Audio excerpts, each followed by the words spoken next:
Liam McNeeley came into his season in college with a lot of high expectations. He was a Montverde Academy product in high school where he played on the team with Cooper Flagg, among others, but that was a loaded, maybe the best high school team we've seen in 20 years.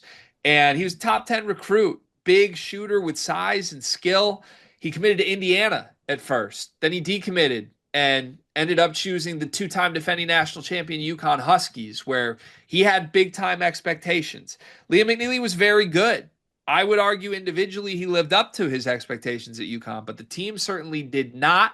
And as a result, I think it changed the way some people look at Liam McNeeley. He struggled with injuries at UConn, only shot 38% from the field, 31% from three on 5 attempts a game, and finished averaging 14 and a half points a game, 6 rebounds, 2.5 assists. This is a kid that could be taken as high as the lottery. He could fall later into the first round. We don't really know. More on our prognostication for that in just a moment. But as far as our big board goes, Liam McNeeley slots in 22nd overall, which I think reflects where he may be taken in the NBA draft. And Dion, you have Liam McNeeley 13th on your big board. I tanked his ranking. I have him 38th on my big board. I might be as low on Liam McNeeley as anyone possibly can be. Let's start with strengths. What do you have as his biggest strengths, and why do you have him so high on your big board? He can shoot. Simple as that. He's a tall wing who can shoot with athletic pop. And when I think NBA, I think tall wings shoot athletic pop, and can dribble a little bit. And I think I have him 13th just because I think a team's going to bite on that potential. Right before the injury on New Year's Day, by the way, which is crazy to get injured on New Year's Day. I typically have a different injury on that day. I felt like he put together a 5 or 6 game stretch that NBA teams are going to look at and say the rest of the season was him dealing with an injury, and they're going to choose him based off the potential coming out of high school and kind of some of the strengths that he has as well that just fit the NBA game. Counterpoint, can he shoot? I guess that's a good segue into weaknesses because look, I have other strengths for him too that you didn't mention. Like he's got a mature game. He does more than just shoot. He is a very reliable, not going to make mistakes guy out there. I thought UConn put a little more on his plate than expected when he committed to UConn, and that's part of why his percentages dipped. But he handled all of what was asked of him very maturely and very well. But I'm going to go straight to my weaknesses. He's a shooter that shot 31% from three. You know how quickly he will be out of the NBA if he shoots 31% from three in the league? That was a huge part of UConn to me. Was like this team, they didn't have a point guard and they didn't have great answers at center, so it required excellence from Solo Ball, Alex Caravan, and Liam McNeeley. And more often than not, while Solo Ball was spraying 7 made threes in a game, or Alex Caravan was running point because he had to, Liam McNeeley was just missing his threes. And part of that may have been the injury, part of it may not have been. Now, I will say he heated up in conference play. He shot 35% from three in Big East play, but that tells you how bad he shot in non conference play.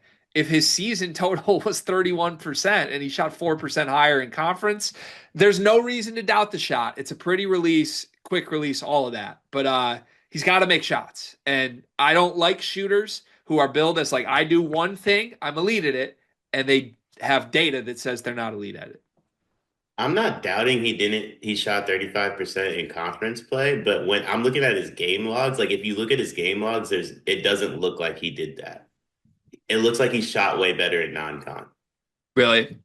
Yeah, like he only shot over 35% it 3 times in conference play. He did like 8 times in non-con. That just goes Interesting. to show how bad he was in those other non-conference games. It's a lot of highs and lows for Liam McNeeley this year, which I think that's part of the reason I think an NBA team's going to bite is they're going to bite on one of the highs. Yeah, that makes sense. All right, let's get into our superlatives for Mr. McNeeley. One word to describe Liam McNeeley. I said surprise. What'd you say? It's tough after we just did all this shooting stuff, but he is my shooter of the Oh, draft. God. No, I mean, extremely on brand that your shooter shot 31% his season in college. I said surprise, look, because I think the entire Liam McNeely experience has been a surprise since he left Montverde. He surprised people by choosing to go to Indiana and Mike Woodson. Then he surprised them by decommitting to go to UConn. Then UConn's season was a surprise because they had all these expectations and they were not good. I mean, UConn, the team, wildly underachieved. Liam McNeeley, like we keep saying, is supposed to be a shooter. He shot a surprising percent from 3-point range.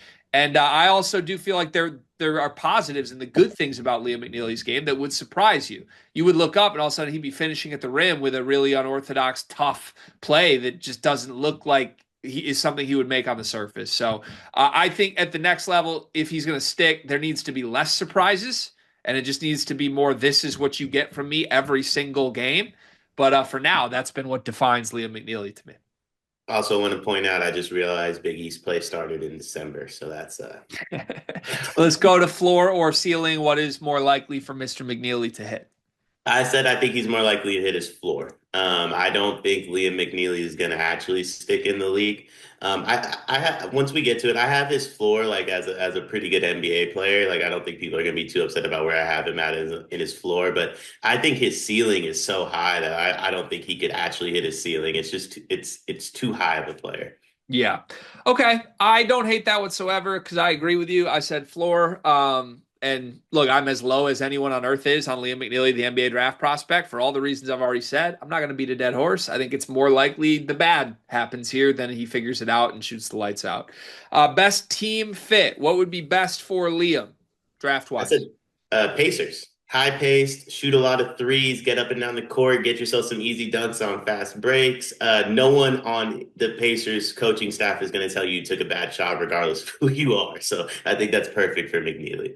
I don't hate that system wise. I can see it. My issue would be if he lands on the Pacers. I think all of their bench guys right now are just better. So I think he might not get a crack. Now, you could make the same argument with the team I'm about to say, but I'm honing in on the Celtics, who have the 28th pick in this draft.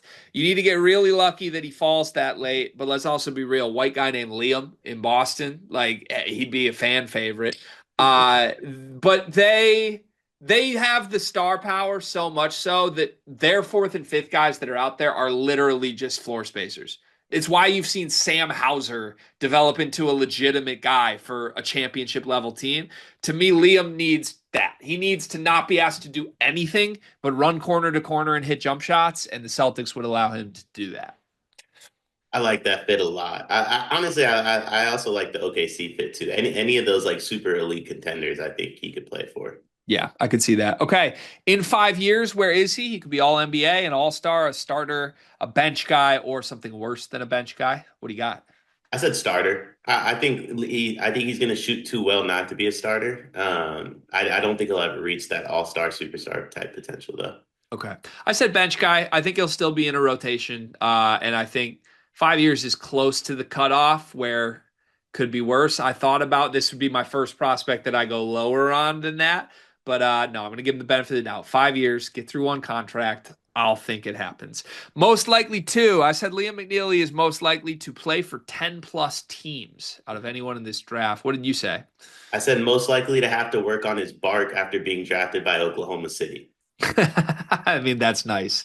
Also, yeah, that the same way with Chet, like Liam would almost just go from like the personality type he was at UConn to a completely different personality being around those guys, and it would be fun to watch.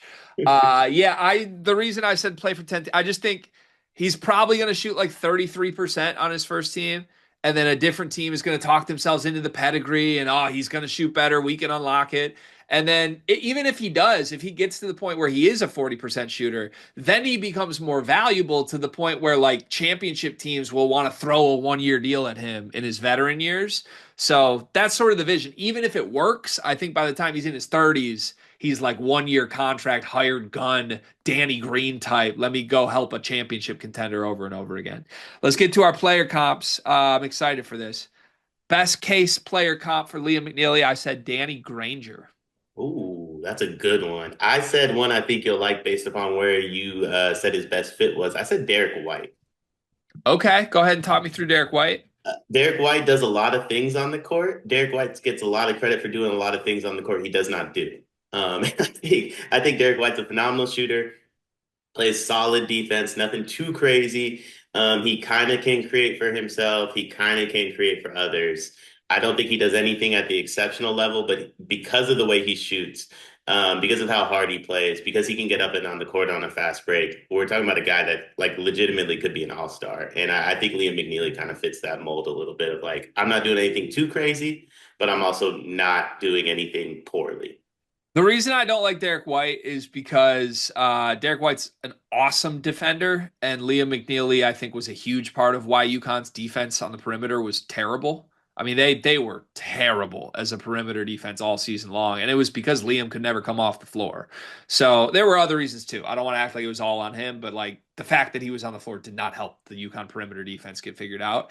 I said Danny Granger, and I'll stick with it. I think this is a really good one. Now, Danny Granger's way better than I think Liam McNeeley will be.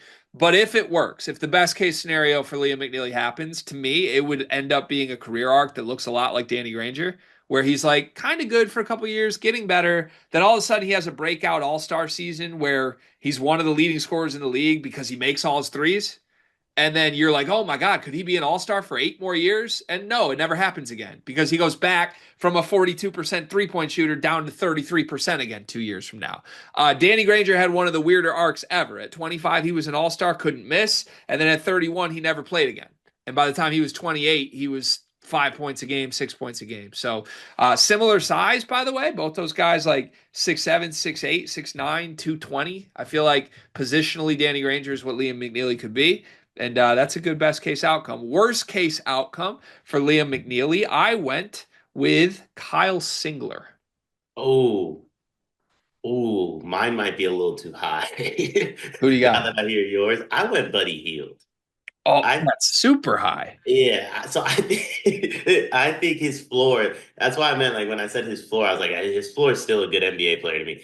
I think the kid can shoot, and I think as long as you can shoot, I kind of want to change it to Dalton Connect, but I think Dalton Connect's floor is also Buddy Hield for what it's worth. I mean, Like, I don't hate it as long as like you're driving home the point. You're really high on Liam. You think he's basically a can't miss role player. So I'm fine with that. I do think that's really high. And also Buddy Hield shot 46% from three on 9 attempts a game in college. So like I don't see that at all from Mr. 31% on 5 attempts. Maybe I'm crazy. Maybe there's something I'm missing with the shot. He was billed as the best shooter in the class out of Montverde. So that UConn team was weird. But no, I'm going Kyle Singler because situationally, Kyle Singler was the can't miss prospect in his high school class. He was this studly pedigree. Look at the white shooter wing. Go to Duke. He can't miss. He's incredible. Duke was really good, but also like, were they that good with Kyle Singler? Like that Duke team didn't do what they were necessarily supposed to all the way with Kyle Singler. And then, or wait, did they? Did Kyle Singler win a title? did you Hold say on. Buddy Hield shot 46% on 9 attempts? In college, his final year, yeah. Oh, see, I'm Ew. totally wrong. I just lied on this. Kyle Singler was a college national champion.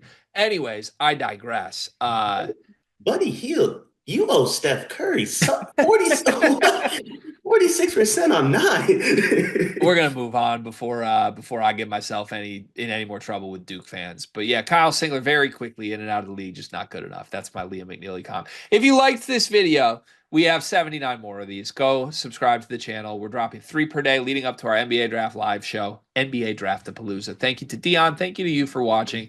Thank you to Liam McNeeley and his family for not sending me death threats.